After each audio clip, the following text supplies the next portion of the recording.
Hi guys, and welcome back to Pass and Move. And yes, it's travel time. For today's episode, we'll be facing off, as we mentioned in the last episode, against Real San Sebastian. And just a couple of things to go through, but quickly we'll have a look at the league table. And as you can tell, we're still bottom of the league in 13 points. We've actually managed to win against Valencia, the only other team we've managed to beat. So it's completed a double over them in the league, basically. And we managed some decent draws and some not so good losses, but we'll go through them all in just a second. But yeah, as you can tell, Barcelona is still leading the table, an incredible 12 points ahead of Real Madrid, but of course Madrid have 2 games in hand. Atletico Madrid not too far behind, but they have already played those games, so Madrid can seriously pull away from them if they manage to get those 2 wins, of course. But anyways, in terms of what happened since the last episode, which was against Valencia, we did play Villarreal and it was 1-1 draw. And this one, pretty much the story of the season so far has been that we've failed to hold on to leads, as well as been a bit unlucky. So here we managed to score first through John Toral, and thought we would go on to win the game, but unfortunately our goalkeeper conceded in the second half.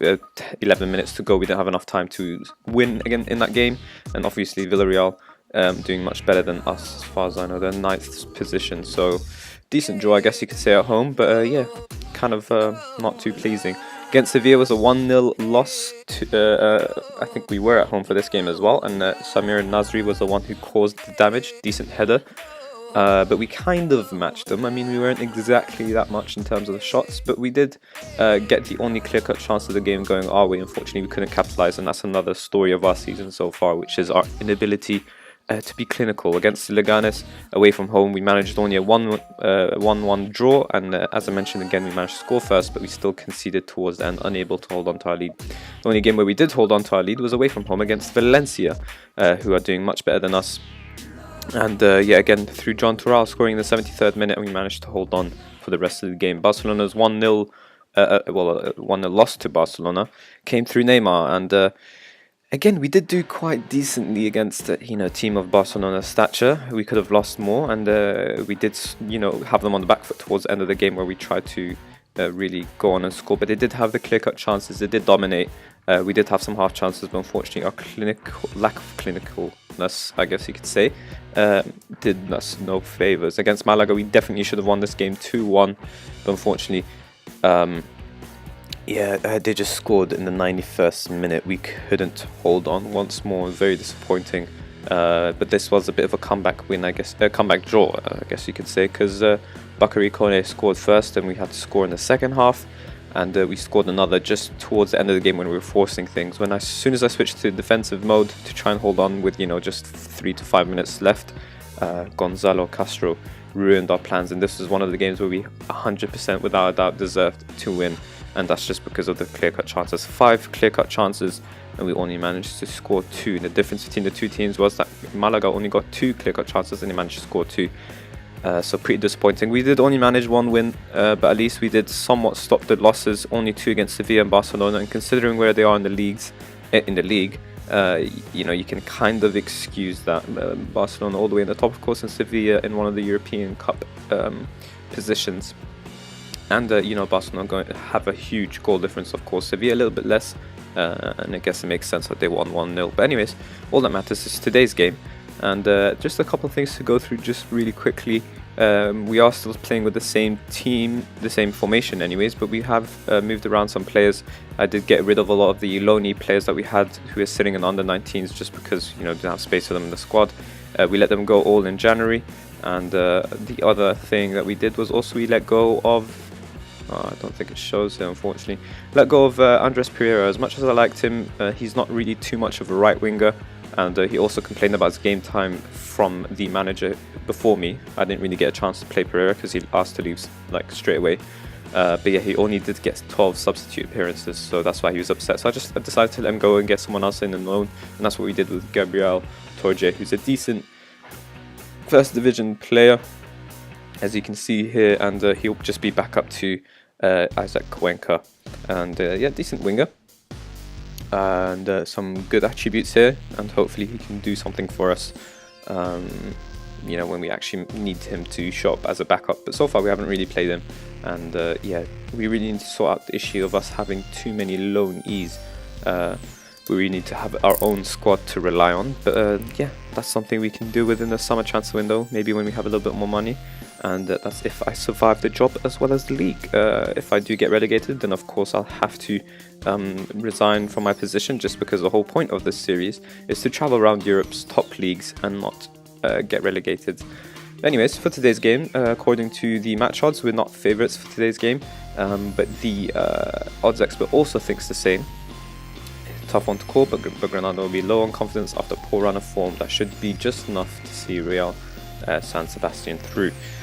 And they are in 8th position, so much better than us, a whole 19 points ahead of us. If we win here and other teams above us in the relegation zone lose, then at least we'll climb to the highest position of the relegation spots. And then if we might actually creep out just at Alaves' expense, but it's going to be a while for us to catch up to other teams such as Gijón here and Real Hispales.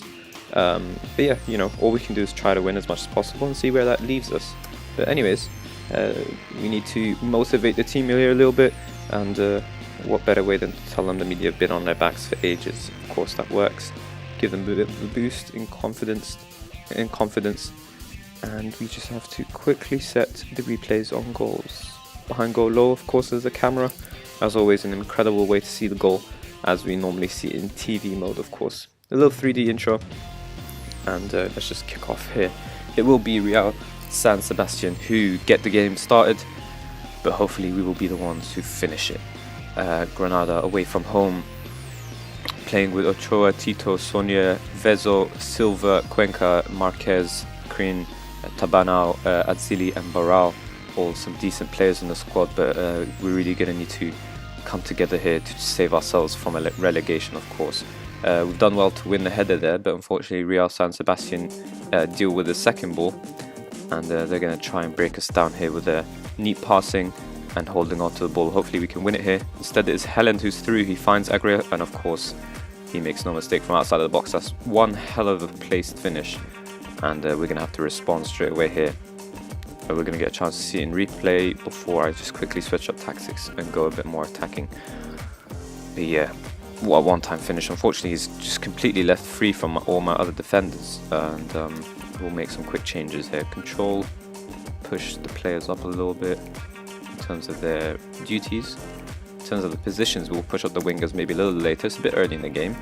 Who knows, we might actually possibly through this replay, but it is Real San Sebastian have the ball and they're looking quite dangerous again. We'll do well to deal with this. Instead it is the ball through, and of course goalkeeper flapping about over there, and Real San Sebastian making it too. I'm just going to quickly push up my players here before this game turns into an absolute mess. And yeah, we really need to deal with their threat that they've been showing in this early 20 minutes of the game. But so far, so poor. And that's not an incredibly amazing cross. The goalkeeper just came out. He should be saving that, even though it was, he did leap ahead of our defender, but the goalkeepers had no business coming out there. It makes absolutely no sense. We're going to get straight away another highlight here, so hopefully this one is in our favour. We just need a good ball in the box. That's exactly what's provided. Unfortunately, we can't, make use of our clear-cut chance again, and Cuenca just runs it out of play. But yeah, the first clear-cut chance, and that pretty much shows you how we're not clinical. I mean, it was a bit of a tight angle, but he should have either shot or played it across to one of his teammates. But yeah, Real and Sebastian have got the ball here, and they're trying to make it 3. The least we could do is try and stop them. We do hold our positions quite well, but as soon as we come into the defensive play, we sort of just lose our shape. But anyways, Tabano's with the ball here, and maybe we can actually get a goal here. Atzili just needs to find a good ball. Instead, it was through to Gabriel Silva. Apparently that's another clear-cut chance, but that's less of a clear-cut chance than the other one. But yeah, at least we're creating things now. Seems like pushing up my wingers and going on control has helped the team a bit.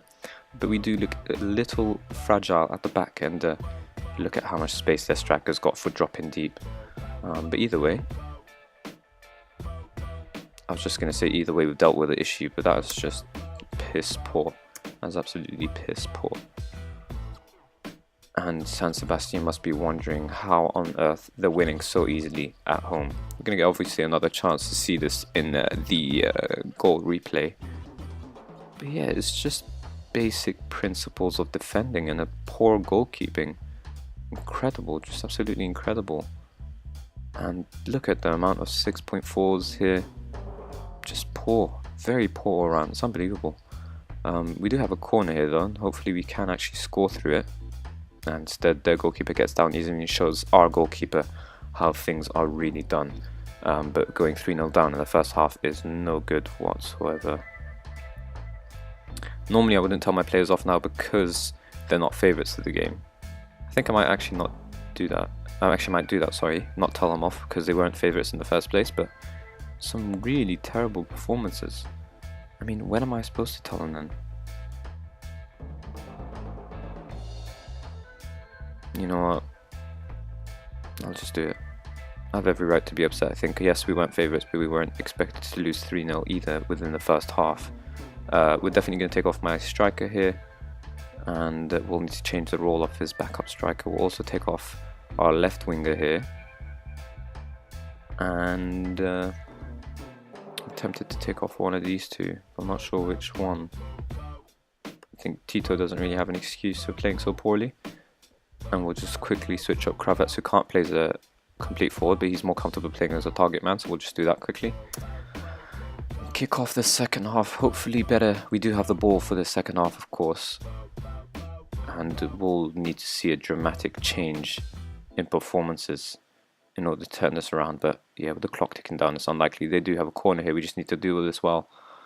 And that's, yeah. We eventually do deal with it, but that's still pretty poor defending. We need some huge improvements in defense if we're going to survive this league, which of course has the outstanding talents of, I forgot, maybe all of my substitutions, of Messi, Ronaldo, Neymar, of course, Suarez, you know, all the top players, even the teams that are, you know, Atletico Madrid, for example, Griezmann, Valencia's got Nani, you know, everyone has some top players in this league, and yeah, we need a better defense if we're ever going to survive this.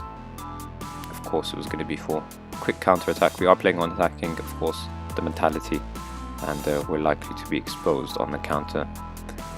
But again, just poor defending. You know, he's outnumbered.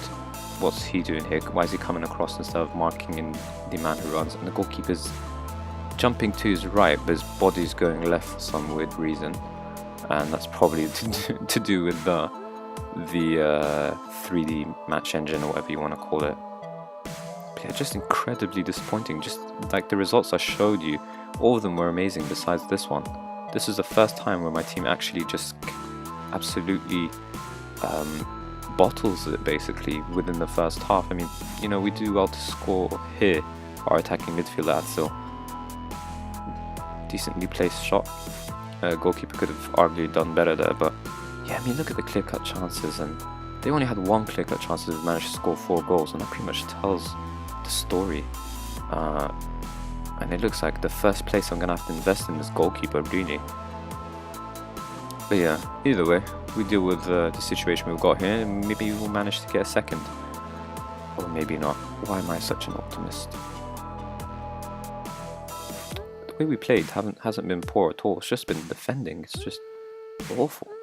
I'm tempted to go into overload, but with 3 goal difference, it just doesn't make sense to risk leaking in anymore. Goal difference can become a factor, I think, when it becomes about relegation, of course. But yeah, just an all-round awful performance from most of the team other than Atso. And we should not be happy with a result like this at all. And that little cross there just explains it all. Anyways, we do lose 4-1 to Real San Sebastian. And no excuses for this type of performance. And we just need to really try and manage morale, considering we are a relegation team or relegation threatened team. So the morale is always going to be low because we're more likely to lose and draw games, of course. But considering where we were expected to end in the season preview, you know, awful. We weren't expected to be a relegation sort of zone at all. Most of the teams that were promoted here are doing better than we are. And yeah, just complete mismanagement of the team. anyways, I think that will obviously be the end of today's episode. So if you did enjoy it, then please do hit the like button and subscribe, of course, for more daily Football Manager content. But let's just quickly find out what the next episode will be. So we'll just count 1, 2, 3, 4, 5, 6, 7, of course, against Eibar. That's the game that we'll play. Depending on, obviously, we might show you Atletico Pamplona, because that's more likely they are in the relegation zone with us. But let's see how it goes. Of course, we've got some crucial games against Madrid and Atletico Bilbao. Some very tough games, of course. But yeah, once again, just as always, thank you guys for watching.